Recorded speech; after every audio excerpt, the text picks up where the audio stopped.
Suku Dayak Ngaju Kalimantan Tengah disingkat dengan Kalteng adalah salah satu provinsi di Indonesia yang terletak di Pulau Kalimantan. Ibu kotanya adalah Kota Palangkaraya. Berdasarkan sensus tahun 2010, provinsi ini memiliki populasi 2.222.599 jiwa yang terdiri atas 1.147.878 laki-laki dan 1.054.721 perempuan. Lokasi, lingkungan alam dan demografi. Kondisi alam, bagian utara terdiri pegunungan muler dan pebukitan, bagian selatan dataran rendah, rawa dan paya-paya, berbatasan dengan 3 provinsi Indonesia, yaitu Kalimantan Timur, Selatan dan Barat, serta Laut Jawa. Wilayah ini beriklim tropis, lembab yang dilintasi oleh garis ekuator. Keanekaragaman hayati, orang utan merupakan hewan endemik yang masih banyak di Kalimantan Tengah, khususnya di wilayah Taman Nasional Tanjung Puting yang memiliki area mencapai 300.000 hektar di Kabupaten Kota Waringin Barat dan Seruyan. Terdapat beruang, landa, oa-oa, beru, kera, bekantan, terenggiling, buaya, kukang, paus air tawar. Demografi, suku Banjar merupakan suku terbesar ketiga di Kalimantan Tengah. Di Kalimantan Tengah, orang Banjar banyak berada di wilayah perkotaan seperti Palangkaraya, Kota Waringin Timur, Kabupaten Barito Timur, dan Kapuas, yang berbatasan langsung dengan Kalimantan Selatan. Orang Banjar di Kalimantan Tengah umumnya bekerja sebagai pedagang dan wira swasta, sehingga kuliner, masakan, dan bahasa Banjar cukup dominan di Kalimantan Tengah. Asal mula dan sejarah suku Dayak. Asal mula suku Dayak adalah para penutur bahasa Austronesia yang berada di sekitar daerah Taiwan saat ini. Menurut Komnas tahun 1987, sekitar 4.000 tahun yang lalu, sekelompok orang Austronesia mulai bermigrasi ke Filipina. Diperkirakan dalam rentang waktu yang lama. Kelompok ini kemudian bergerak lagi, menyebar, menelusuri sungai-sungai hingga ke hilir dan kemudian mendiami pendalaman Pulau Kalimantan. Di wilayah aliran Sungai Barito di mana banyak orang Bangkumpai, orang Ngaju yang disebut dengan Biaju. Menurut Skerarer tahun 1963 halaman ke-1 yang artinya orang yang berdiam di dan dari bagian hulu sungai. Menurut Riut tahun 1958 halaman ke-208.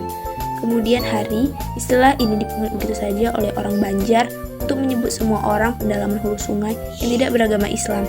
Karena itu dalam catatan pelayaran para pedagang Cina, Portugis dan Inggris dapat ditemukan kata Biaju yang merujuk pada suku di pendalaman dan bukan orang Banjar yang tidak beragama Islam. Menurut Groeneveld tahun 1980, Beckham tahun 1718, suku Dayak Ngaju di Kalimantan Tengah menyebut manusia Dayak pertama diciptakan oleh Raing Halatalangit, subsuku Daya Simpang.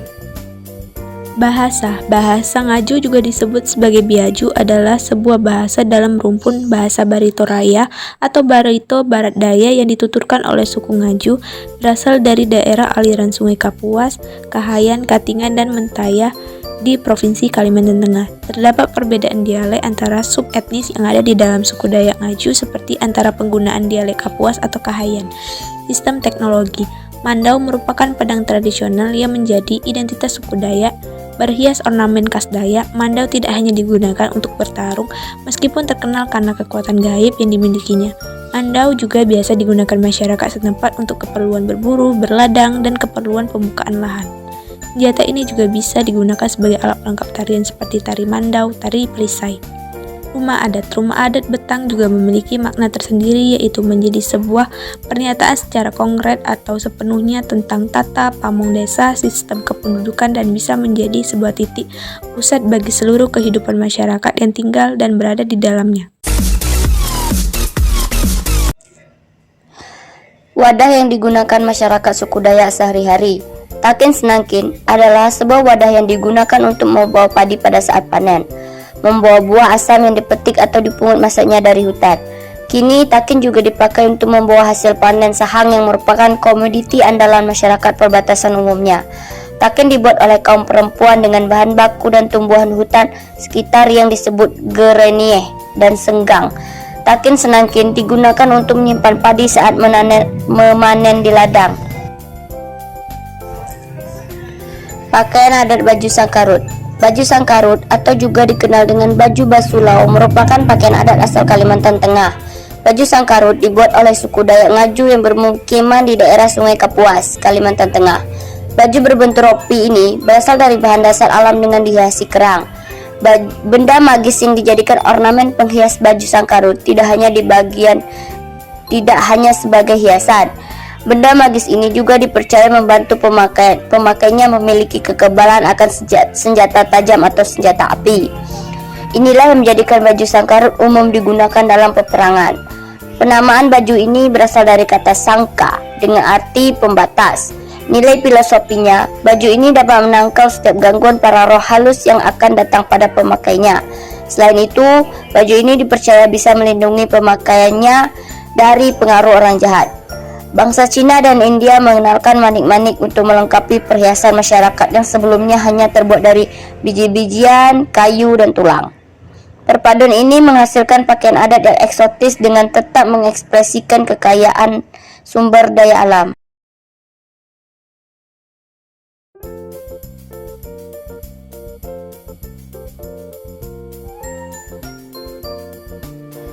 Mata pencarian masyarakat adat Dayak Meratus pada umumnya bertani, berladang padi, berburu, menyadap karet alam, mencari buah-buahan yang ditanam dalam kawasan hutan pada lahan lereng berbukitan dan pegunungan.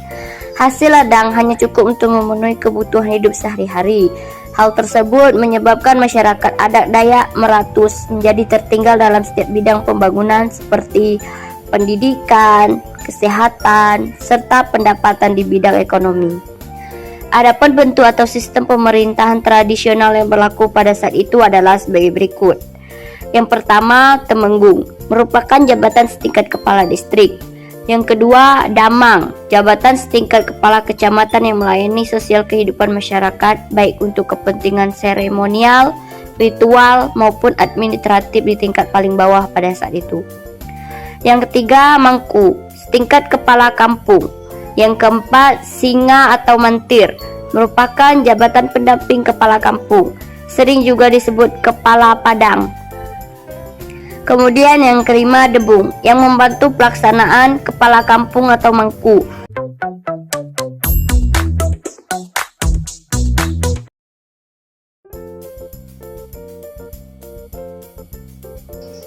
Organisasi keagamaan Keharingan. Keharingan adalah kepercayaan atau agama yang dianut masyarakat Dayak sebelum mereka mengenal agama-agama yang kini diakui oleh pemerintah. Nama Keharingan berasal kata haring yang artinya ada dengan sendiri, self-existent. Pada intinya, agama ini percaya bahwa segala benda dan makhluk jiwa dan raga dan ada satu Tuhan, yaitu Ranting Hatala Langit yang menciptakan segala isi alam semesta sebagai mana tercermin dalam setiap tutur balian ketika membaca doa-doa. Bagi orang Dayak, makna hidup tidak terletak dalam kesejahteraan, realitas atau objektivitas seperti dipahami oleh manusia modern, tetapi dalam keseimbangan kosmos. Bentuk organisasi. Bentuk organisasi ini memiliki pengurus yang dipilih dan memang benar-benar memiliki kemampuan dalam bidang keagamaan. Terlebih mereka yang dikatakan sebagai majelis keharingan, mereka ini haruslah orang-orang yang memahami benar tentang ajaran agama keharingan. Pengurus dari organisasi ini terdiri dari ketua kelompok majelis, sekretaris, bendahara, seksi-seksi yang terdiri dari seksi ritual dan seksi rohani. Materi kedua, sistem pengetahuan. Binatang yang memberikan isyarat pada masyarakat adalah binatang-binatang yang dipandang memiliki kelebihan tertentu seperti burung tebelangking. Burung ini berdiam di tanah. Binatang yang lain yang diyakini memberikan pemahaman kepada sistem pertanian masyarakat Dayak adalah burung ruai. perpindahan waktu malam hari sambil mengeluarkan suara yang khas mengandung pesan bagi masyarakat Dayak bahwa pelaksanaan pekerjaan dapat dimulai. Ban donat caniformis sering digunakan mengobati sakit mata. Masyarakat suku Dayak Bakumpai, Desa Lemo dengan mengambil air dalam pucuk daun ban-ban.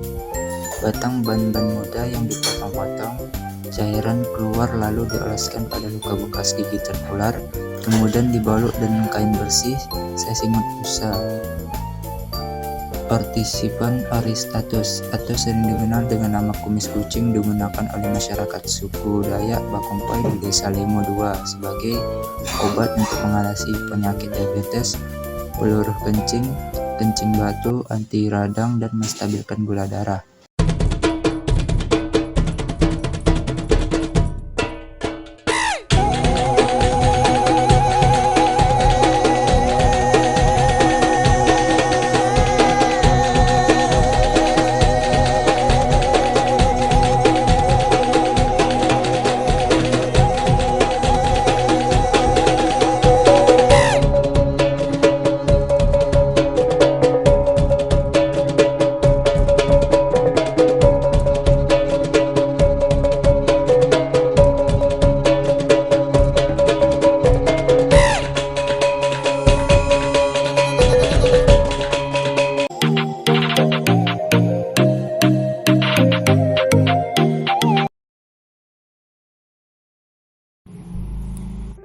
Tari Giri-Giri, tari kesenian tradisional Kalimantan Tengah yang namanya unik ini identik dengan gerakan penari yang menghentakkan tongkat bambu.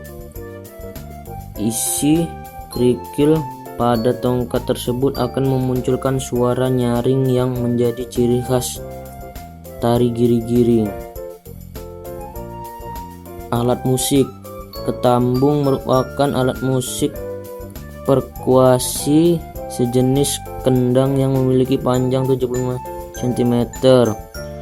Alat musik ini biasa digunakan oleh masyarakat suku Dayak Ngaju yang tinggal di Kalimantan Tengah dan diperkirakan berkembang sebelum abad 10 Masehi. Bentuk alat musik ini tergolong unik karena menyerupai labu siam atau labu air. Ketambung digunakan pada upacara besar atau upacara yang berkaitan dengan upacara Gawi Balom dan Gawi Matai. Pada upacara Gawi Belom, ketambung digunakan untuk mengiringi penyambutan tamu. Kangkanung, alat musik tradisional ini dimainkan dengan cara dipukul dan dibuat dari bilah logam yang kemudian diletakkan dalam rak kayu. Umumnya alat musik kangkanung terdiri dari 5 bilah logam dengan suara nada yang berbeda-beda sesuai ukurannya. Biasanya kangkanung dimainkan sebagai pengiring seni tari dan lagu daerah nada saat acara-acara sakral seperti tari Balian dan tari Kanjat. Dalam tradisi setempat, seni patung sepundu merupakan salah satu bentuk seni ukir tradisional masyarakat Dayak Ngaju di Kalimantan Tengah, berupa patung-patung dan motif dan fungsi yang khas. Sesungguhnya tidak terdapat aturan adat yang secara ketat mengatur motif ukiran pada sepundu. Namun pada kenyataannya motif ukiran sepundu hampir seluruhnya menggambarkan tentang manusia. Pada umumnya media ukirnya menggunakan kayu ulin atau dalam bahasa Dayak kayu disebut juga kayu tabalian.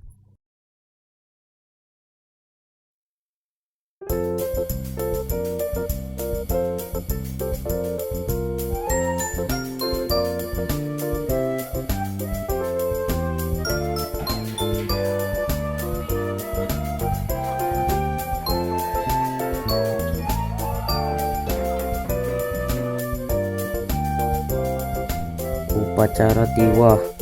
Upacara Tiwah merupakan ritual para penganut Hindu Karingan, kepercayaan asli suku Dayak sebagai tanda bukti kepada leluhur. Tiwah merupakan upacara kematian tingkat terakhir. Bagi suku Dayak, kematian perlu disempurnakan dengan ritual lanjutan agar roh dapat hidup tentram bersama Raying Hatala. Tiwah bertujuan untuk melepas kasialan bagi keluarga yang ditinggalkan. Upacara ini juga bisa melepas ikatan status janda atau duda dari pasangan yang ditinggalkan, sehingga mereka dapat menentukan apakah akan mencari pasangan hidup atau tidak akan menikah selamanya. Upacara Tiwah membutuhkan dana yang besar. Oleh karena itu, proses pengantaran ini tidak dilakukan untuk satu jenazah saja, namun bisa puluhan jenazah dari berbagai desa. Tata cara upacara Tiwah. Banyak tahapan dalam upacara Tiwah membuat kepercayaan. Bisa berlangsung selama 7 hari hingga 40 hari. Pertama, keluarga harus mendirikan balai ayuhu, yaitu tempat untuk menyimpan tulang belulang yang sudah dibersihkan. Kedua, keluarga harus membuat anjung-anjung dan bendera kain yang jumlah harus sama dengan jenazah yang akan ditiwahkan. Peralatan dan biaya ritual Tiwah. Alat yang digunakan untuk ritual Tiwah ini antara lain gong, rotan, bambu, daun kelapa, gendang, kalenang, mandau, kain 3 warna, lalu hewan kurban meliputi ayam dan babi, 13 ekor kerbau, 1 ekor botol, tempat tulang, dan masih banyak lagi yang lain.